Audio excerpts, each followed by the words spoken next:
Hello and welcome to our wonderful speakers, Sara, Paolo. That was a really inspiring and just such an interesting talk. And there's lots of great comments in our chat about the ways in which this is just different and lots of wows, which I think is the way you describe this as a data experience rather than being just kind of something we see or we read. Is just a different way of experiencing information. So we're really excited to bring you to the stage today.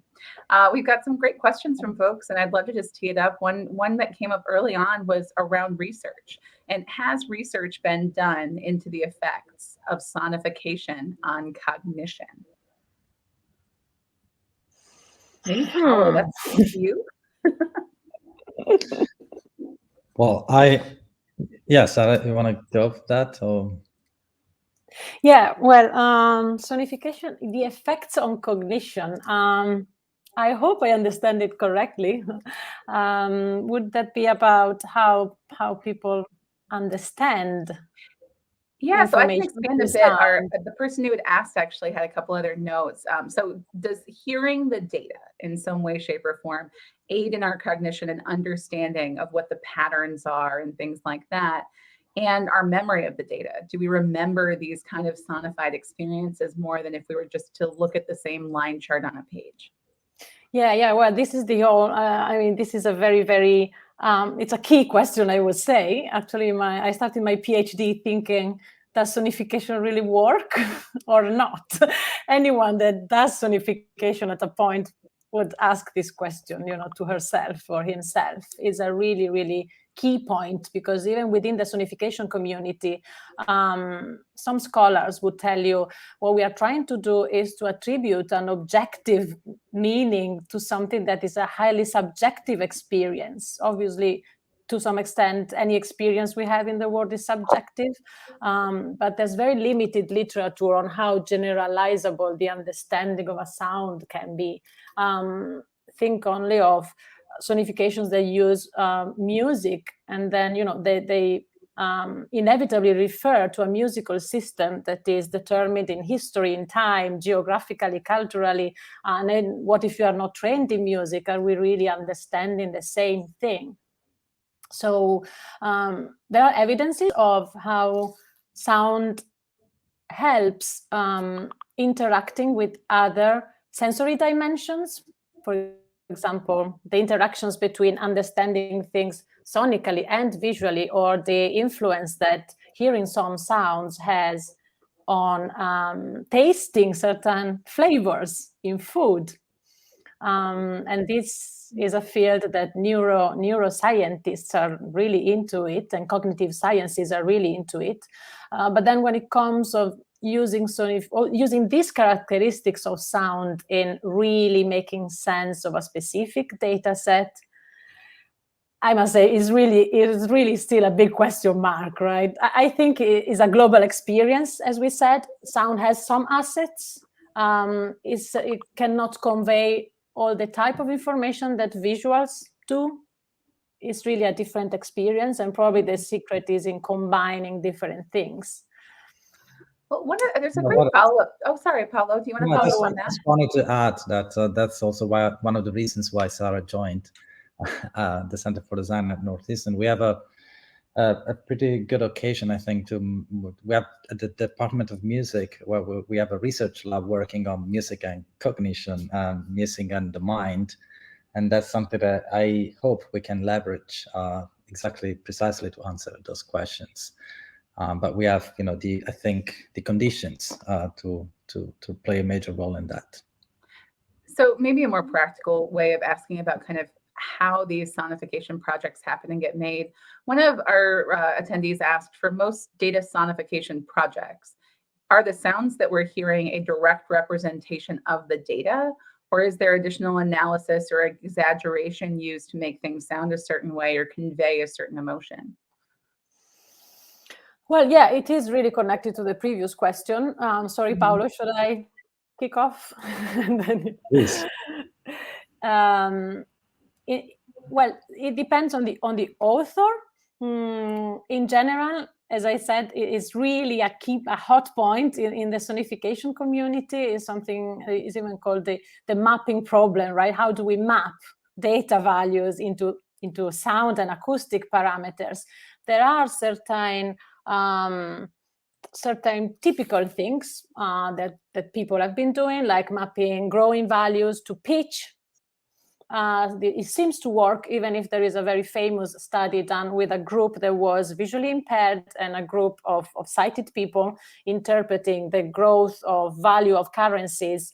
And the sonification was something quite typical, I would say, like pitch going up, a value of money going up, except that the visually impaired people interpreted exactly the opposite. They thought that pitch going up was money losing value because they become lighter, so there's less money. So it's really an uncharted territory. In the cases I presented, I mean, and the community is putting a lot of effort into decoding these rules, if there are, or this praxis at least, and agreeing on standards. The cases we presented, it's up to the author. Simon Huwiler, the music box for the death rate in Switzerland, he really says, as a disclaimer, he says the pitch of the note, it is not linearly connected to the number of deaths, but it is used to convey an emotion. So in this case, as the person who asked the question says, it's an exaggeration. But you have the image, you have the diagram in that case. So if you do need to be more analytical about data, then you refer to the visualization. And this is a strategy that is often used. Yeah, that's something interesting also, that we have here the possibility, and that's why also I brought the COVID archive on this conversation, because we have this chance of working both on the visual and the sound and see how they can complement together. So we started to look at that also from the side of visualization, and so that's something that we are interested in, how they play together, and also in terms of cognition. Interesting. So as you're thinking about the ways in which we hear information and hear it being presented in this way, we have a very kind of technical question here. How do you think about sonification techniques and the different encodings that you use along this continuum from very functional encodings to more rhetorical or emotional means of communicating data? Actually, this was in my work for the PhD. I really went through a phase in which I was trying to make explicit all the steps, the decisional steps I was taking when I do a sonification. And there was one, this then became something that I called the sonification canvas, that if you're interested is on the archive webpage. And one of the blocks, in fact, was a continuum between using sound really to analyze, I mean, in an analytical way, which I would say the functional encoding, in which you really have to grasp specific dimensions, specific data, and there's no mistake that can be made by the listener, to a narrative use of sonification, in which instead you want to use this rhetorical and emotional power of sound. It really depends on the goal, on your audience. In this sense, I would say that it's a design problem. So that's again something that we derived from the design visualization experience and the information design experience we had. So maybe it deserves a little bit more exploration if there is anything specific of sonification in that area, because that was something that we brought from other fields here. So yeah, that's a kind of an open point in a way. It seems like sonification is a space that has a lot of open kind of conversations and topics. From a very practical perspective, one of our audience wants to know, can you please share some tools for transforming data to music that utilize pitch, volume, instruments, keys, etc.? Are there tools that help us do this? Is this a thing that a composer does in collaboration with a data analyst? What does that actually look like to create the kind of sonified experiences you were sharing with us?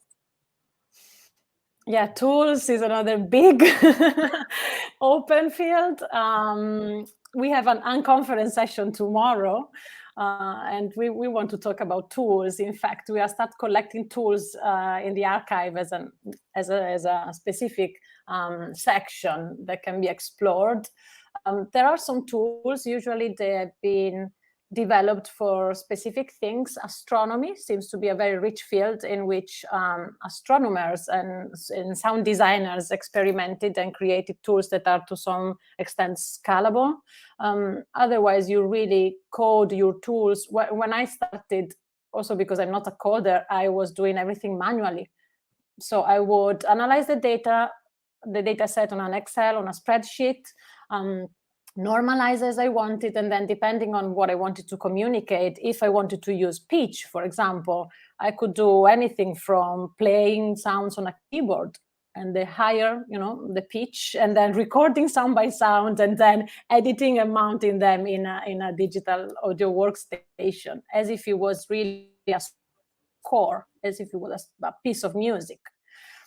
So I guess you really use the technique you can use as if you are a composer, as you were saying.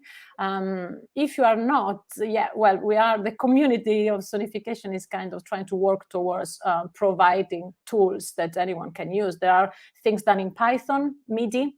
MIDI Python, for example, there are things that can be found online to transform data linearly, to synthesize sounds with a specific pitch. So data transformed into MIDI format, and then from then you can create your own sounds. There's a lot of questions in the chat really focusing on this idea of these underlying metaphors. And I think we could explore those in a lot of directions. And I don't expect you to recount your entire PhD and all your discovery research here.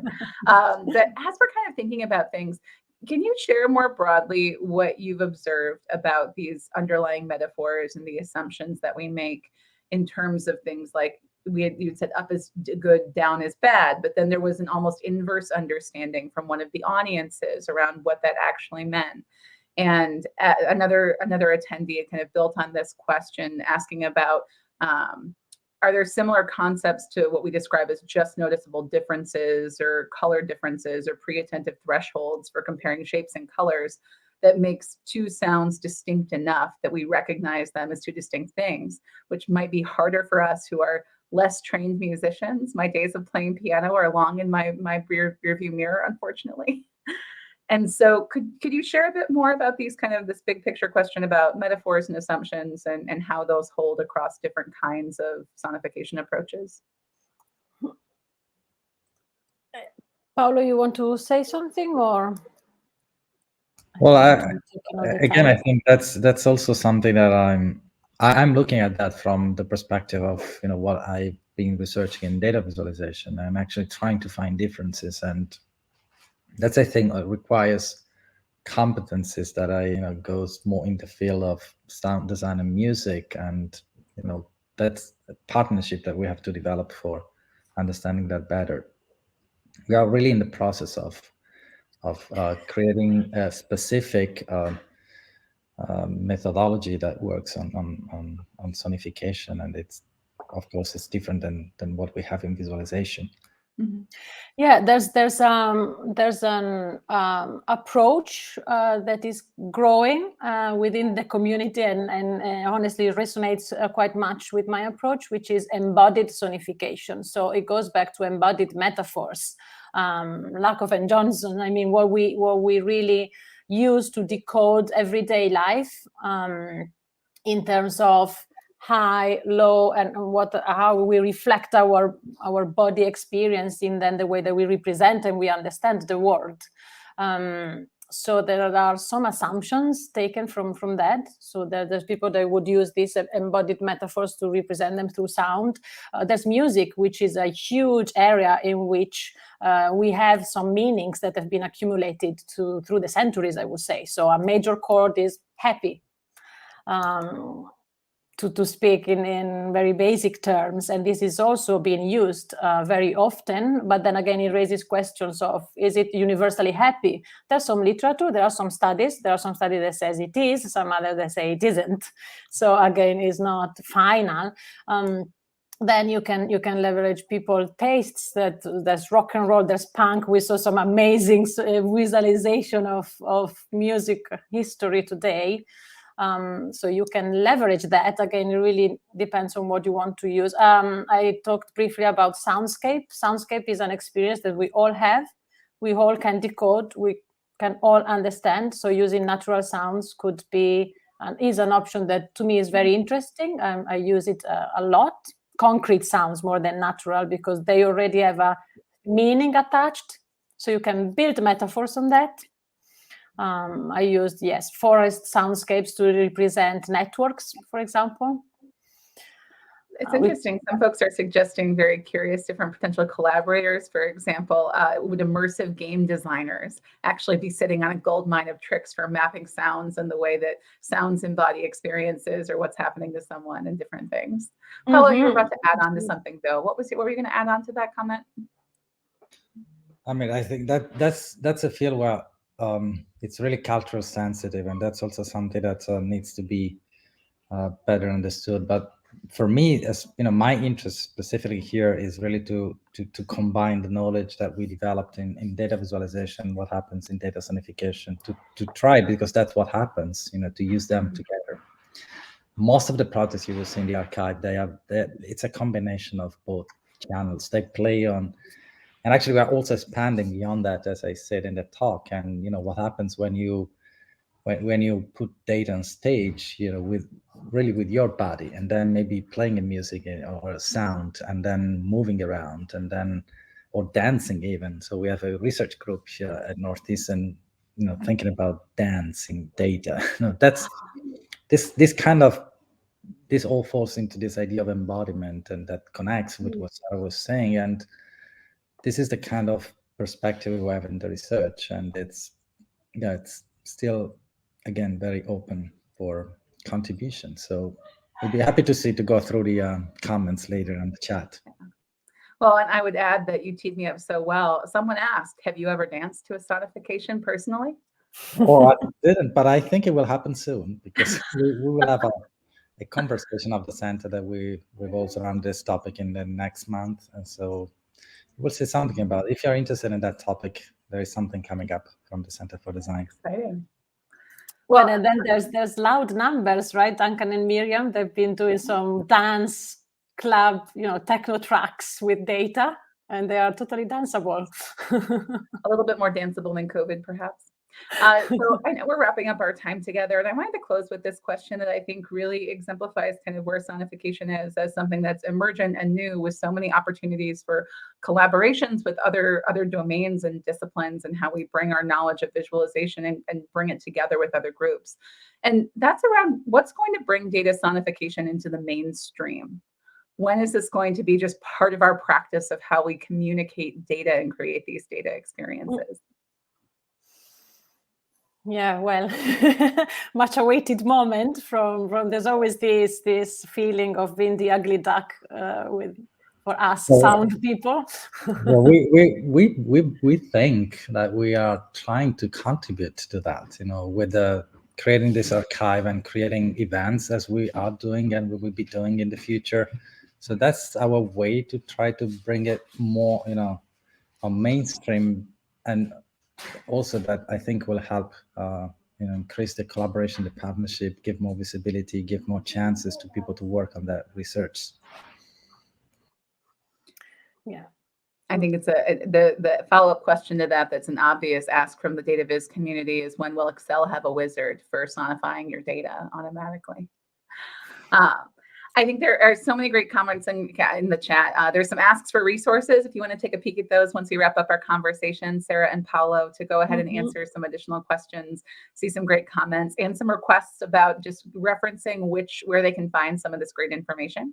So we are so grateful to have had both of you join us today. It's been a great conversation, and we're excited to see where this field goes and how it continues to evolve and be part of the broader practice of data experiences, not just visualization. So thank you so much for being here and being part of Outlier today.